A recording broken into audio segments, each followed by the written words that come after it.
শিলিগুড়ির শালুগাড়া সংলগ্ন লালটং চমকডাঙ্গিতে ত্রাণ সামগ্রী নিয়ে পৌঁছালো শিলিগুড়ি পুর নিগমের মেয়র গৌতম দেব। উপস্থিত ছিলেন মহকুমা শাসক, জলপাইগুড়ি সেচ দফতরের ইঞ্জিনিয়ার, জেলা পরিষদের সদস্যা মনীষা রায়, মেয়র পরিষদ শোভা সুব্বা সহ অন্যান্যরা।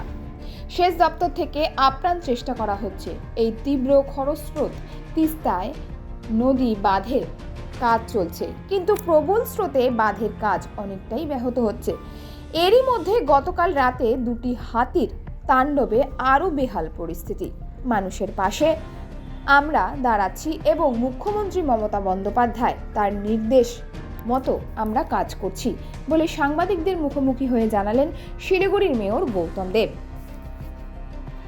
এছাড়াও তিনি বলেন যে সমস্ত রকমভাবে এই বিপন্ন মানুষদের পাশে থাকার বার্তা দিয়েছি।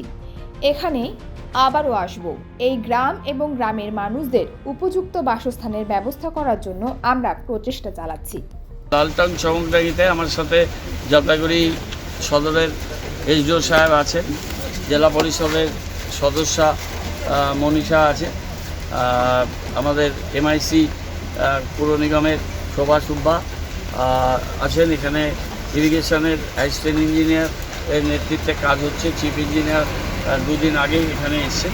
এখানে এই তিস্তা যে দুটো গ্রামকে একেবারেই গ্রাস করছে,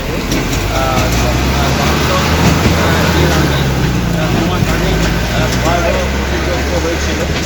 এবার চমকডাঙ্গিটাকে একদমই তিস্তা তার গতিপথ পরিবর্তন করে তার করার গ্রাস, এই সুপ্রাচীন গ্রাম, তাদের গবাদি পশু, এটা দুধ বিক্রি করেই এখানে মানুষের জীবন এবং জীবিকা, তারা একেবারেই বিপন্ন এবং তাদের অস্তিত্ব সংকটের মুখে আছে।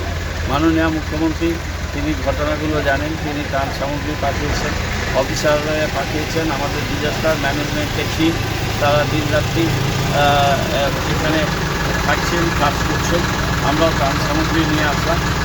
নদী বাঁধের কাজ হচ্ছে, কিন্তু তিস্তার এই খরস্রোতার তিস্তা তার জলের গতি এবং জল না নামলে এই নদীর বাঁধকে নদীবাঁধটা আরও শক্তপোক্ত করে করতে হবে। কিন্তু এই দুটো গ্রামের অস্তিত্বই প্রায় বিপন্ন।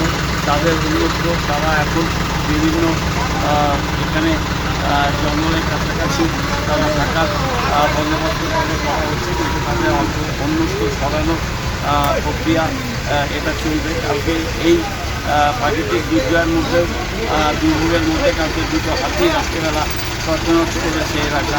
এখানে ভেতরে চিতাবাঘও আছে। এই সব মিলে ফরেস্ট ডিপার্টমেন্ট, জেলা প্রশাসন, জেলা পরিষদ, মহকুমা পঞ্চায়েত সমিতি থেকেও এসেছিলেন সভাপতি, সভানেত্রী, কালকে তিনি কিছু ত্রাণ সামগ্রী নিয়ে এসেছিলেন। এখানে আমরা রাজ্য সরকার সমস্তভাবেই এটা কাজ করছে। আমি এখান থেকে ফিরে গিয়েই মাননীয় মুখ্যমন্ত্রীকে টোটাল ঘটনা আমি তাকে অবহিত করব।